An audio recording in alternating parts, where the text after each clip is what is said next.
Hi viewers, welcome to our channel. ప్రస్తుతం మనతో పాటు భరద్వాజ్ గారు సీనియర్ జర్నలిస్ట్ ఉన్నారు. వారితో ఒకసారి మాట్లాడదాం. సార్ నమస్కారం. సార్ నమస్తే. సార్ జగన్మోహన్ రెడ్డి గారు అంటే వైసీపీ నేతలపైన దాడులు జరుగుతున్నాయని చెప్పేసి వీటిని ఢిల్లీ స్థాయిలో అంటే మొత్తం నేషనల్ వైడ్గా దీన్ని స్ప్రెడ్ చేద్దాం, దీన్ని అవేర్నెస్ క్రియేట్ చేద్దామని ఢిల్లీ వెళ్ళి తన ఎమ్మెల్యేలు ఎంపీలతో ధర్నా చేయబోతున్నారు. సార్ మరి ధర్నా ఎంతవరకు ప్రభావం చూపిస్తుంది, ఎంతవరకు టీడీపీ ఇటువంటి హత్యలు చేస్తుందని చెప్పేసి అందరిలో కూడా ఒక అవేర్నెస్ కలగజేస్తుంది? మరి ఇది ఏ రకంగా ఈ వ్యూహం ఏదైతే తీసుకున్నారో ఫలిస్తుంది అంటారా లేదా సార్? జగన్మోహన్ రెడ్డి గారు కొన్ని ఇన్నోసెంట్ అంటే ఆయన కొంచెం మారాల్సిన అవసరం అయితే ఉంది. ఓకే, అంటే రాష్ట్రపతి పాలన పెట్టాలి అని డిమాండ్తో మాట్లాడాడు నేను. ఆయన అక్కడ రషీద్ దీనికి వెళ్ళినప్పుడు, అక్కడ పరామర్శకు వెళ్ళినప్పుడు టెంట్లో ఆయన మాట్లాడుతూ రాష్ట్రపతి పాలన పెట్టాలి అని డిమాండ్ చేస్తాం, ప్రధానిని కలుస్తాం, ఇవన్నీ చెప్పాడు. అయితే ఇక్కడ ఎన్డీఏ ప్రభుత్వమే ఉంది, అక్కడ ఎన్డీఏ ప్రభుత్వమే ఉంది. ఇక్కడ ఎన్డీఏ ప్రభుత్వం మీద అక్కడ ఎన్డీఏ ప్రభుత్వానికి ఆయన రిపోర్ట్లు చేస్తాను అని చెప్పి భయపెట్టే ప్రయత్నం చేశాడు. ఓకే. రెండవది, మీ ప్రభుత్వాన్ని తీసేయమని ప్రధానిని ఆయన అడగాలి, దాన్ని ఆయన మన్నిస్తాడా అనేది ఒకటి. అంటే నా 4 ఎంపీలని మీ స్పీకర్ ఎన్నికలో మీకు అనుకూలంగా ఓటు వేయించాను కాబట్టి నా మాట వినాలి మీరు అని నిలదీసే పరిస్థితి జగన్కి లేదు. ఆయన ఏ రోజున నిలదీయలేదు. ఈ రోజునే కాదు, ఆయన రాజకీయాల్లోకి ప్రవేశించిన తర్వాత ఆయన ప్రొటెక్టివ్గా ఉంటున్నాడు. రకరకాల విషయాలు అంటే కేసులు ఉన్నాయి కాబట్టి అలా ఉంటున్నాడు అని మాట్లాడుతున్నారు, కానీ కేసులు ఉన్నవాళ్ళు సీరియస్గా దెబ్బలాడిన సందర్భాలు కూడా ఉన్నాయి. ఈయన ఎప్పుడూ కేంద్రంతో గొడవ పెట్టుకోడు. ఏ ఇష్యూ జరిగినా ప్రపంచం అంటే నాకు సంబంధం లేదు అన్నట్టుగా వ్యవహరిస్తాడు ఆయన. ఇప్పుడు ఢిల్లీలో రైతులు ధర్నా చేశారు, వైసీపీ స్పందించలేదు. ఏ జాతీయ సమస్య మీద ఆయన స్పందించలేదు. లోకల్ విషయాల మీద కూడా తెలుగుదేశం కూటమి ప్రభుత్వం ఉన్న రోజుల్లో 2-3 సార్లు భారీగా నిరాహార దీక్షలు చేశాడు, నిరసన తెలియజేశాడు తప్ప జాతీయ రాజకీయాల మీద ఆయన ఎప్పుడూ ఫోకస్ పెట్టలేదు, ఎప్పుడూ మాట్లాడలేదు. ఇటువంటి మనిషి ఢిల్లీలో ఎందుకు ధర్నా చేయాలి? ఢిల్లీలో ఎందుకు ధర్నా చేస్తున్నాడు ఈయన? ఒకటేమో కేంద్ర ప్రభుత్వానికి కంప్లైంట్ చేయటానికి, రెండోది జాతీయ స్థాయిలో దీన్ని ఎక్స్పోజ్ చేస్తానన్నాడు. ఎవరు స్పందిస్తారు నీకు? నువ్వు ఎన్డీఏ కూటమితో లేవు, ఎన్డీఏ కూటమిలోనూ లేవు. అలాంటప్పుడు ఎవరు స్పందించాలి? అసలు పరిస్థితి ఏమిటి ప్రస్తుతం? ఇండియా కూటమిలో కానీ లేకపోతే ఎన్డీఏ కూటమిలో కానీ లేని వాళ్ళు ఎవరు సభలో లేరు, మీరు తప్ప. ఎక్కడ? లోక్సభలో. రాజ్యసభలో కొంత బలం ఉంది వీళ్ళకి. రాజ్యసభలో ఉన్నటువంటి బలం ఇది కేంద్ర ప్రభుత్వానికి అవసరం కాబట్టి, బిల్లులు పాస్ చేసుకోవడానికి అవసరం కాబట్టి కొంత నా మాట వింటుంది అని అనుకుంటున్నాడు ఆయన. కానీ వాళ్ళ బంధం కీలకం. చంద్రబాబుతో ప్రయాణం చేయటం అనేది వాళ్ళకి అవసరం. ఏం చెప్తారు? ఒకవేళ ఈయన ప్రధానమంత్రి దగ్గరికి వెళ్ళినా, అమిత్ షా దగ్గరికి వెళ్ళినా ఏం చెప్తారు? రేపు పొద్దున ఈయన ధర్నా చేస్తాడు, మద్దతు తెలియజేసే పార్టీలు ఏవి ఉండవు. కాంగ్రెస్ పార్టీ వచ్చి మద్దతు తెలియజేయదు. ఇండియా కూటమిలో ఉన్నటువంటి ఏ పార్టీ కూడా ఇతనికి మద్దతు తెలియజేయదు. ఎందుకు చెయ్యదు అంటే ఇండియా కూటమి లీడ్ చేస్తోంది కాంగ్రెస్ పార్టీ. కాంగ్రెస్ పార్టీ ప్రోగ్రామే జగన్మోహన్ రెడ్డిని అంటే వైఎస్ఆర్సీపీని ఆంధ్రాలో నాశనం చేస్తే తప్ప కాంగ్రెస్ పార్టీ ఎదగదు అనేటువంటి అభిప్రాయంతో ఉన్న పార్టీ అది. దాని నాయకత్వంలో నడుస్తున్నటువంటి కూటమి ఒకటి ఉంది అక్కడ. ఆ కూటమి నుంచి ఎవరు రారు ఇక్కడికి. ఇంకెవరు రావాలి? ఎన్డీఏ కూటమి నుంచి ఎవరు రారు. ఎందుకంటే ఇతను డిమాండే ఆంధ్రప్రదేశ్లో ఏర్పడినటువంటి ఎన్డీఏ ప్రభుత్వాన్ని రద్దు చేయాలి అనేది. రద్దు చేసి రాష్ట్రపతి పాలన పెట్టాలి. ఈ రాష్ట్రపతి పాలన పెట్టాలి అనే డిమాండ్ ఇలాంటి అంటే 36, 37 రాజకీయ హత్యలు జరిగాయి, ప్రతీకార దాడులు జరిగాయి, హత్యలు జరిగాయి కాబట్టి శాంతి భద్రతల సమస్య ఉత్పన్నమైంది. దీన్ని కన్సిడరేషన్లోకి తీసుకొని మీరు రాష్ట్రపతి పాలన పెట్టాలి అంటున్నాడు. నిజానికి ఇలాంటి డిమాండ్, ఇలాంటి సంఘటనలు జరిగిన ప్రతిసారి వస్తుంది. వంగవీటి మోహన్ రంగా హత్య జరిగినప్పుడు కూడా విజయవాడ తగలబడినప్పుడు కేశవరావు గారు వచ్చి అక్కడ కూర్చుని విజయవాడలో ఒక సినిమా డిస్ట్రిబ్యూటింగ్ కంపెనీ ఆఫీస్లో కూర్చున్నాడు ఆయన. మొత్తం విజయవాడ అంతా తగలబడిపోతుంటే అదొకటి సేఫ్ అని అక్కడ కూర్చున్నాడు. కూర్చుని ఆయన కూడా మీడియాతో ఇదే మాట అన్నాడు. సాయంత్రం బూటా సింగ్ వస్తున్నాడు అంత్యక్రియలకి కేంద్రం నుంచి, ఆయన రాగానే ఎన్టీఆర్ ప్రభుత్వాన్ని రద్దు చేసి రాష్ట్రపతి పాలన పెట్టేస్తున్నాడని ప్రకటించాడు ఆయన. బూటా సింగ్ రాలేదు, అంత్యక్రియలు జరిగిపోయినాయి, రాష్ట్రపతి పాలన కూడా పెట్టలేదు. ఓకే.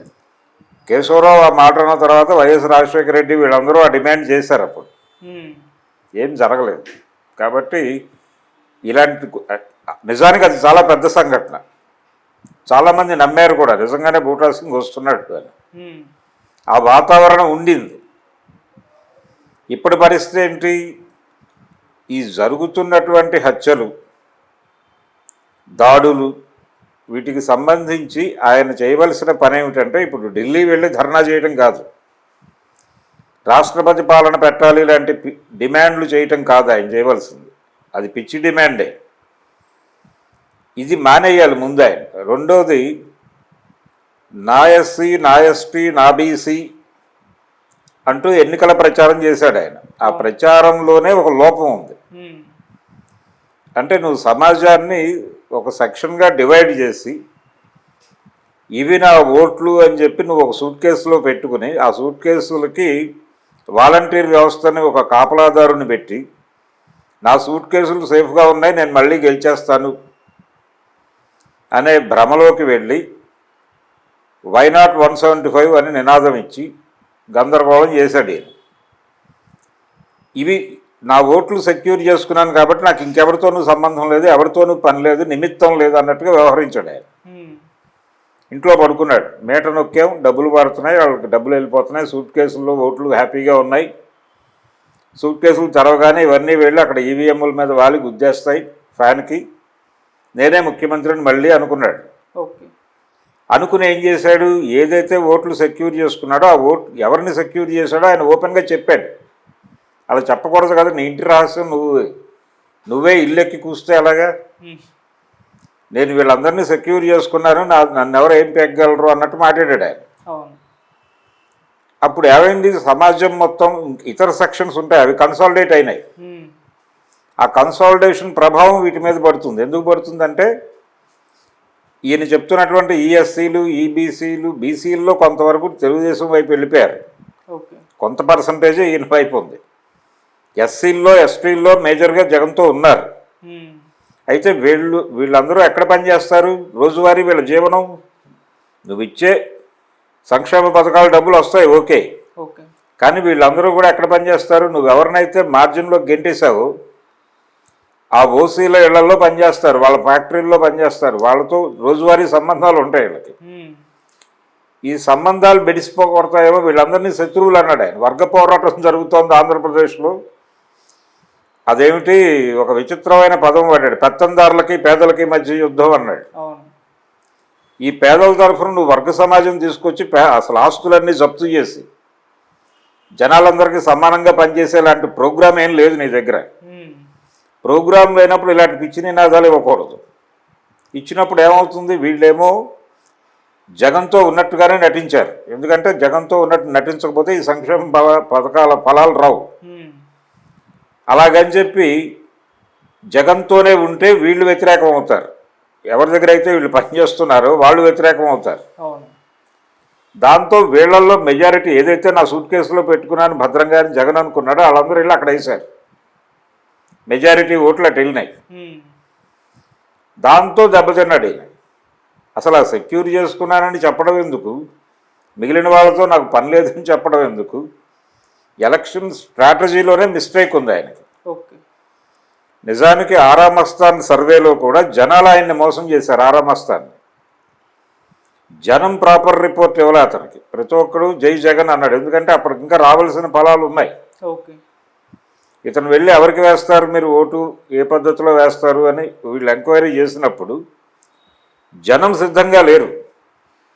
జగన్ వ్యతిరేకంగా మాట్లాడటానికి జనం సిద్ధంగా లేరు. దాంతో జనం తనకిచ్చిన నివేదికనే ఆయన ప్రపంచం ముందు పెట్టాడు. జగన్ గెలవబోతున్నాడు, తెలుగుదేశం ఓడిపోబోతోంది, జనసేన కొంచెం సీట్లు గెలుచుకోబోతోంది అన్నాడు. ఎవరు మోసం చేశారు? ఆయన్ని రాష్ట్ర ప్రభుత్వము మోసం చేయలేదు, లేకపోతే ఇంకో సర్వే కంపెనీ మోసం చేయలేదు, జనం మోసం చేశారు. జనం జగన్ని కూడా మోసం చేశారు. నువ్వు స్ట్రాటజీ ప్రాపర్గా లేదు, నీ ఎన్నికల ఫెయిల్యూరు, ఇప్పటికీ స్ట్రాటజీ ఫెయిల్యూరే.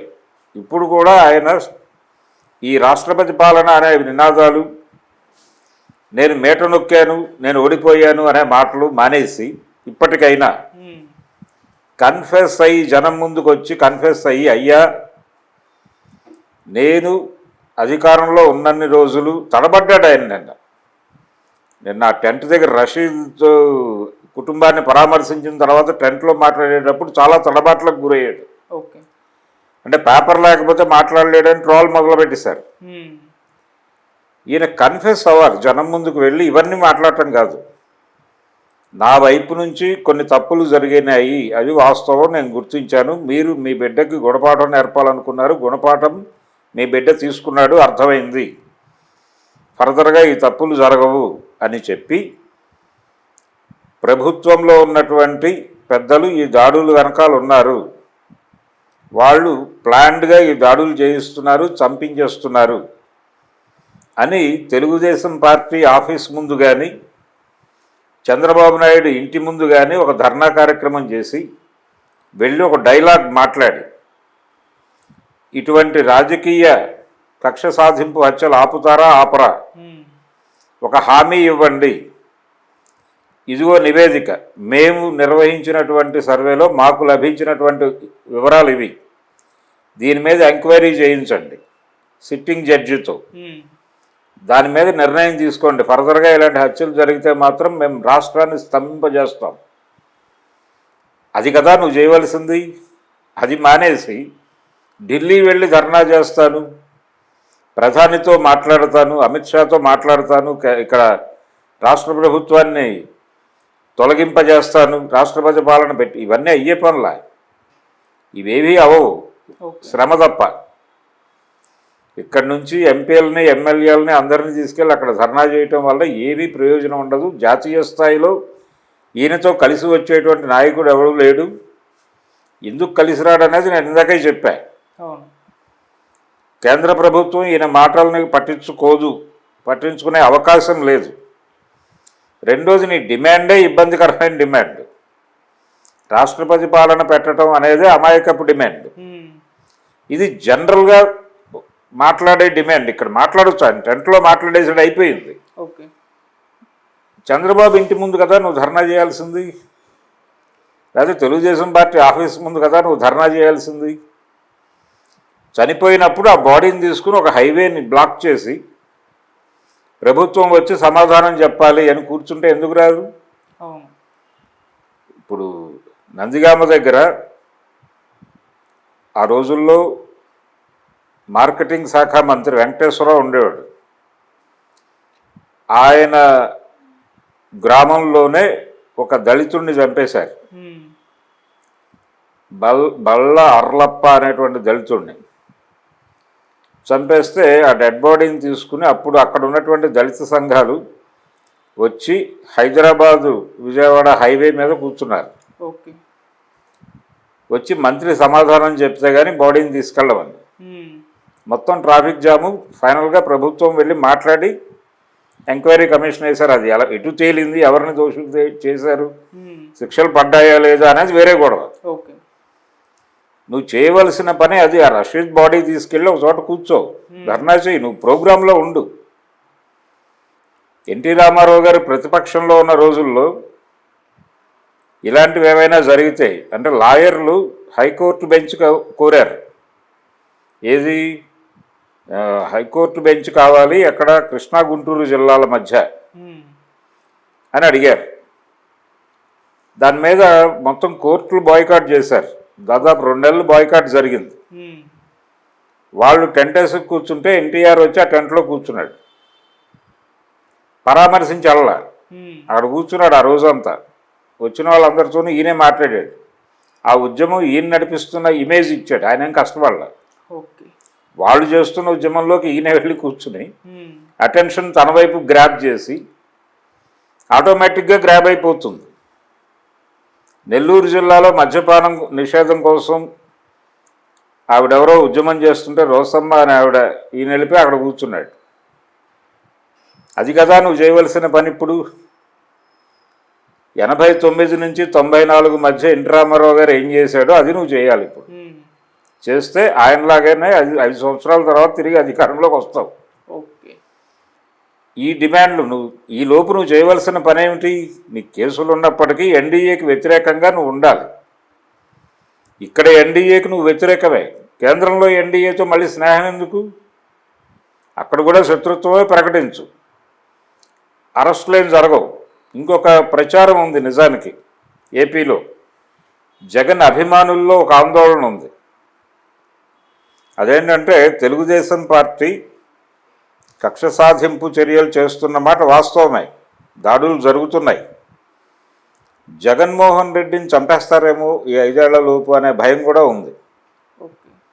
చాలా స్పష్టంగా ఓపెన్గా మాట్లాడుతున్నారు. అతను అభిమానించేటువంటి జనాలు ఉన్నారు. ఉమ్, మైనారిటీ సెక్షన్స్ నుంచి ఈ భయం వినిపించింది. నేను విన్నాను స్వయంగా. చంపేస్తారేమో ఇతన్ని అనేటువంటి ఒక భయం ఉంది. అంటే ఆ లెవెల్లో టెర్రరైజ్ చేయగలిగారు టీడీపీ వాళ్ళు. టీడీపీ సక్సెస్ ఎక్కడుందంటే, ఏ ఓట్ బ్యాంక్ని అయితే ఈయన సెక్యూర్ చేసుకున్నాడో ఆ ఓట్ బ్యాంక్ని భయపెట్టారు వాళ్ళు. ఓకే. భయపెట్టి లొంగ తీసుకున్నారు. అది ఈయన గమనించలా జగన్మోహన్ రెడ్డి. ఇప్పటికీ వాళ్ళు జగన్మోహన్ రెడ్డి మీద ప్రేమ ఉంది, వాళ్ళకి ప్రేమ ఉంది. తెలుగుదేశం అంటే విపరీతమైన భయం ఉంది. వాళ్ళు చంపేస్తారేమో జగన్మోహన్ రెడ్డిని భయపడుతున్నారు. ఇది కండిషన్. ఈ కండిషన్ని జాగ్రత్తగా క్యాష్ చేసుకునేటువంటి ప్రోగ్రాం లేదు ఇతని దగ్గర, ఓకే, జగన్మోహన్ రెడ్డి దగ్గర. ఉమ్, అది లేక ఏం చేయాలో అర్థం కాక ఈ గందరగోళం అంతా చేస్తున్నాడు. తెలుగుదేశం పార్టీ నుంచి ఖచ్చితంగా దాడులు జరిగాయి. విజయవాడ కోర్టులోనే దాడి జరిగింది. విజయవాడ కోర్టు భవనం, కొత్తగా నిర్మించినటువంటి కోర్టు భవనం పక్కనే ఒక వైఎస్ఆర్సీపీ కార్యకర్త మీద తెలుగుదేశం కార్యకర్తలు దాడి చేశారు. రాయలసీమలో కర్నూలు జిల్లాలో మాత్రమే వైసీపీ వాళ్ళు తెలుగుదేశం మీద దాడులు చేశారు. మిగిలిన అన్ని ప్రాంతాల్లోనూ తెలుగుదేశం వాళ్ళు వైసీపీ వాళ్ళ మీద దాడులు చేయటమే కనిపించింది మేజర్గా. అవును. కాబట్టి దీన్ని చంద్రబాబు సీరియస్గా పట్టించుకునేలాగా చేయగలగాలి. చేసి స్థానికంగా ఉన్నటువంటి ప్రజా సంఘాలని కలుపుకుని వెళ్ళాలి. వైఎస్ రాజశేఖర రెడ్డి చేశాడు ఆ పని, ఎన్టీ రామారావు చేశాడు. ఈయనకేమిటి ప్రాబ్లం చేయడానికి? ఎవరితోనూ మాట్లాడి, ఎవరితోనూ కలవడు. ఈ కలవకుండా నీకు సంఘీభావం ఎలా వస్తుంది? నీకు సంఘీభావం రావాలంటే నువ్వు పక్కింటి వాడి సమస్యలో నువ్వు పట్టించుకుంటే నీ సమస్యను వాడు పట్టించుకుంటాడు. ఓకే. నువ్వేదో ఆలోచించుకుని నీ పద్ధతిలో నువ్వు చేసుకుంటూ వెళ్ళి నాకు మద్దతు ఇవ్వట్లేదని గొడవ చేస్తే అలాగా? రేపు పొద్దున ఢిల్లీలో జరగబోయేది ఏమీ లేదు. బుధవారం రోజు ప్రోగ్రాం ఉంది. వెన్యూ అనౌన్స్ కాలేదు ఇంకా. ఇందాక విజయసాయి రెడ్డి గారు మాట్లాడాడు, వెన్యూ చెప్తాము అని చెప్పాడు ఆయన. చెబుతూ ఆయన కొన్ని డిమాండ్లు పెట్టాడు. ఆ డిమాండ్లలో ఒకటి ఆంధ్రప్రదేశ్లో ఉన్నటువంటి పరిస్థితి. ఓకే. ఆంధ్రప్రదేశ్లో ఒక లాలెస్ కండిషన్ ఉంది, ఆ కండిషన్ని మేము ఎక్స్పోజ్ చేయబోతున్నాం అన్నాడు. ఓకే. దాంతోపాటు ఇంకో డిమాండ్ చేశాడు ఆయన. ఆంధ్రప్రదేశ్లో మీడియా టోటల్గా సెక్టేరియన్గా వ్యవహరిస్తోంది, ప్రో తెలుగుదేశం వ్యవహరిస్తోంది. జగన్మోహన్ రెడ్డి వ్యతిరేకంగా మాత్రమే కాదు, వాళ్ళు విస్పరింగ్ క్యాంపెయిన్, గుసగుసల ప్రచారం, పుకార్ల ప్రచారం విపరీతంగా చేస్తున్నారు. ఉన్నవి లేనివి కల్పించి ప్రచారం చేస్తున్నారు. అలాగే వాళ్ళ యూట్యూబ్ ఛానల్స్లో షార్ట్స్ అనే పేరుతో చాలామంది, అంటే పబ్లిక్ అంటే పర్టికులర్గా వాళ్ళ కులాలకి, తెలుగుదేశం పార్టీ నాయకత్వం ఏ కులానికి చెందిందో ఆ కులం తాలూకా మహిళలు వాళ్ళు విపరీతంగా వీడియోస్ చేస్తున్నారు. దాన్ని వీళ్ళు ఒక ప్లాట్ఫామ్ క్రియేట్ చేసి జనంలోకి పంపు చేస్తున్నారు. ఆ వీడియోల్లో ఏంటి జగన్మోహన్ రెడ్డి, నీకు జరిగితే అన్యాయమా? నువ్వు పరిపాలనలో ఉన్నప్పుడు చంపేసిన వాళ్ళ పరిస్థితి ఏంటి? నువ్వు చంపచ్చా, మేము చంపకూడదా, ఈ టైప్లో మాట్లాడించేస్తున్నారు. దీన్ని పబ్లిక్ ఒపీనియన్ కింద జనంలోకి పంపు చేస్తున్నారు. ఓకే. దీనికి ప్రత్యామ్నాయ వేదిక నువ్వు నిర్మించుకోవడం మానేసి వీటన్నిటిని ఢిల్లీలో మాట్లాడి వీటిని అరికట్టమని చట్టం తీసుకురమ్మని కేంద్ర ప్రభుత్వాన్ని అడుగుతావు అంటున్నాడు విజయసాయి రెడ్డి అమాయకంగా. ఇందాక ఆయన ప్రెస్ మీట్లో డిమాండ్ చేసిన దానిలో ఇది కూడా ఉంది. అంటే మీడియా కంట్రోల్ చేయడానికి ఒక చట్టం తీసుకొస్తే ఏమవుతుంది, టోటల్ మీడియాని కంట్రోల్లోకి తీసుకుంటారు. ఆల్రెడీ జరుగుతోంది. మీడియా కంట్రోల్లోనే, మీడియా అనేది కంట్రోల్లో ఉంది, పొలిటికల్ పార్టీస్ కంట్రోల్లో ఉంది ఖచ్చితంగా. ఓకే. ఇంకా కొత్తగా కంట్రోల్లో తీసుకెళ్లేది ఏముంది, వాళ్ళు ప్రజలకి ఏం చూపించదలుచుకున్నారో, ప్రజలకు ఏం చెప్పదలుచుకున్నారో అది మాత్రమే చెప్తారు. వాళ్ళు మీ పార్టీ గురించి మాట్లాడదలుచుకోలేదు, మాట్లాడట్లేదు. మీ పార్టీని వ్యతిరేకంగా, మీ పార్టీని జనంలో వ్యతిరేకించే ధోరణులు వచ్చేలా చేయటం కోసం వార్తలు రాస్తారు. అది వాళ్ళ ప్రోగ్రాం. అది నువ్వు అన్యాయం అంటే ఎట్లా? నువ్వు చేసింది అదేగా నువ్వు అధికారంలో ఉన్నప్పుడు. దానికి ఆల్టర్నేటివ్ ప్రోగ్రామ్ ఒకటి తీసుకోవాలి నువ్వు. అది మానేసి చట్టం తీసుకురమ్మని నేను కేంద్ర ప్రభుత్వాన్ని అడుగుతాను. అమాయకపు డిమాండ్లతో రేపు బుధవారం రోజు ధర్నా చేయబోతున్నారు. ఇవన్నీ ఏ ఒక్కటి అయ్యేది కాదు. వాళ్ళు ఈ భ్రమల్లో అదేదో ఢిల్లీలో కూర్చుంటే ఏదో అయిపోతుంది అనే జనాలకు భ్రమ కల్పించడం తప్ప ఏమీ లేదు. ఓపిక ఉంటే, ధైర్యం ఉంటే, ఇంకొక హత్య జరిగితే ఆ బాడీ తీసుకెళ్ళి చంద్రబాబు నాయుడు ఇంటి ముందు కూర్చుని స్పాట్లో ఇష్యూ చేయలేలాగా. వంగవీటి మోహన్ రంగారావు విజయవాడ ఎమ్మెల్యేగా ఉన్న రోజుల్లో ఒక రిక్షా కార్మికుడి హత్య జరిగితే, లాకప్ డెత్ జరిగితే ఆ డెడ్ బాడీని తీసుకుని పోలీస్ మీట్ ముందు కూర్చుని, ఆయన హోమ్ మినిస్టర్ ఉన్నాడు లోపల, అతను బయటకు వచ్చి సంజయ్ చెప్పాలా, ఇమ్మీడియట్గా 5 టౌన్లో జరిగింది అది. ఆ 5 టౌన్ సిఐని అరెస్ట్ చేయాలి. అరెస్ట్ అంటే 302 సెక్షన్ కింద అరెస్ట్ చేయాలి, హత్య కింద నమోదు చేయండి దీన్ని అని డిమాండ్ చేస్తూ, చనిపోయింది రిక్షా పుల్లర్ కాబట్టి రిక్షా యూనియన్స్ అందరినీ పిలిచి విజయవాడలో ఉన్న అన్ని వంతెనలకి అడ్డంగా రిక్షాలు కట్టేయండి అన్నాడు. కట్టేశారు. టోటల్ సిటీ ట్రాఫిక్ జామ్, ఎవడు ఎటు మూవ్ కాలేని పరిస్థితి. ఇప్పుడు చెప్పు, నువ్వు వచ్చి నాతో మాట్లాడతావా లేదా అన్నాడు హోమ్ మినిస్టర్. చచ్చినట్టు వచ్చి మాట్లాడాడు. సెటిల్మెంట్ అయింది. అది కదా నువ్వు చేయవలసింది. నీ ముందు ఇంతమంది గురువులు ఉన్నారు, వాళ్ళని స్టడీ చేయాలి కదా. అది మానేసి ఢిల్లీ వెళ్ళి ధర్నా చేస్తాను, కంకిపాడు వెళ్ళి ధర్నా చేస్తాను, ఇవన్నీ పిచ్చి మాటలు మాట్లాడితే అలాగే. మీడియా కట్టడికి కేంద్ర ప్రభుత్వంతో చట్టం చేయిస్తాను. ఏం డిమాండ్లు అవి? చిన్న పిల్లవాడు కూడా నవ్వుకునే డిమాండ్లు. సలహాదారులు కూడా అలాగే ఉన్నారా సార్? అలాగే ఉన్నారు. ఇప్పటికీ ఆయనకి జ్ఞాననేత్రం తెరుచుకోలేదు. ఇప్పటికీ అమాయకంగానే మాట్లాడుతున్నాడు. నువ్వేమో యుద్ధము లేదు, నీకు వ్యూహము లేదు. వ్యూహం లేకుండా నువ్వు ఎక్స్పోజ్ అయిపోయి ఎన్నికల్లో శత్రువుకి నీ బలాలని చెప్పేసి వాళ్ళు కన్సాలిడేట్ అయి నీ మీద దాడి చేసే పరిస్థితి నువ్వే కల్పించుకుని, నువ్వెవరిని పట్టించుకోకుండా, ఎవరిని కలుపుకోకుండా యుద్ధంలో గెలుపు సాధించాలంటే ఒక ఐక్య సంఘటన ఉండాలి. నీకు ఐక్య సంఘటనకు సంబంధించిన వ్యూహమే లేదు. ఆ వ్యూహం లేక కదా నువ్వు దెబ్బతింది. నువ్వు కాన్సన్ట్రేట్ చేసి అవతల పార్టీని దెబ్బ కొట్టడానికి ఏం చేయాలి అనే వ్యూహాల్లో భాగంగానే కొన్ని సెక్షన్స్ని వాంటెడ్గా దూరం పెట్టావు. అవన్నీ కన్సాలిడేట్ అయినాయి. అవి కదా నీకు ఇబ్బంది కలిగించింది. ఇది ఈ ధోరణి వలన జరిగింది మనకు నష్టం అని ఇప్పటికే ఆత్మవిమర్శ చేసుకోవట్లే ఆయన. ఈవీఎంలు మేనేజ్ చేశారు, అది వేరే. చేస్తే చేసి ఉండొచ్చు కాక, జరిగి ఉండొచ్చు. ఒరిస్సాలోను ఆంధ్రప్రదేశ్లోను ఈవీఎం మేనేజ్మెంట్ డెఫినెట్గా జరిగింది, దానిలో అనుమానం ఏం లేదు. కానీ నీ ఓటు బ్యాంకు నీకు సాలిడ్గా పడలేదు అనేది వాస్తవం, దాన్ని గుర్తించాలి. దీనికి ప్రత్యామ్నాయంగా ఎప్పుడూ కూడా ప్లాన్ బి ఉండాలి. అవతల సెక్షన్స్ నుంచి మనం పోలరైజ్ చేయగలిగినటువంటి ఓట్ బ్యాంక్ ఏంటనేది నీకు ఒక వ్యూహం ఉండాలి, ఒక ఐక్య సంఘటన ఉండాలి. ఇవేమీ లేకుండా నేను రాజకీయ పార్టీ నడిపేస్తున్నాను, గెలిచేస్తానంటే ఎలా కుదురుతుంది? ఇప్పటికీ ఒక భ్రమలో ఉన్నాడు ఆయన. ఇప్పటికీ ఆంధ్రప్రదేశ్లో ఒక మెరుగైన పరిస్థితి ఉంది. అదేంటంటే 2 పార్టీలే ఉన్నాయి అక్కడ. రెండు బలమైన ప్రాంతీయ పార్టీలు ఉన్నాయి, టీడీపీ, వైసీపీ. టీడీపీ పాలనతో విసిగెత్తితే ప్రజలు ఈ 5 ఏళ్లలో ఆల్టర్నేటివ్ చూసుకుని జగన్మోహన్ రెడ్డి వైపు వస్తారు. జగన్మోహన్ రెడ్డి వైపు జనం రావాలంటే జనంలో కాన్ఫిడెన్స్ నింపగలిగితే వచ్చేస్తారు. ఓకే. కానీ వీళ్ళు వేరే వ్యూహంలో ఉన్నారు. టోటల్గా వైసీపీని షట్ డౌన్ చేయాలనే వ్యూహంతో ఇక్కడ మూమెంట్ నడుస్తోంది. పుకారు యుద్ధం విపరీతంగా చేస్తోంది టీడీపీ. ఓకే. దీన్ని ఎదుర్కోవడానికి ప్రాపర్ స్ట్రాటజీ లేదు నీ దగ్గర. ఎన్నికలలో ఎలాగైతే అమాయకంగా వ్యవహరించి దొరికిపోయావో ఇప్పటికీ అలాగే అమాయకంగా వ్యవహరిస్తున్నావు. నిన్ను చంపేస్తారేమో అని భయపడుతున్నారు మైనారిటీలు. వీళ్ళు ఎవరైతే నీ నుంచి లబ్ధి పొందారో వాళ్ళు నీ ఎస్టీలు నీ మైనారిటీల్లో భయం ఉంది. ఢిల్లీ డిమాండ్లు ఆయనకేమీ ఉపయోగపడవు. Thank you so much sir. Thank you.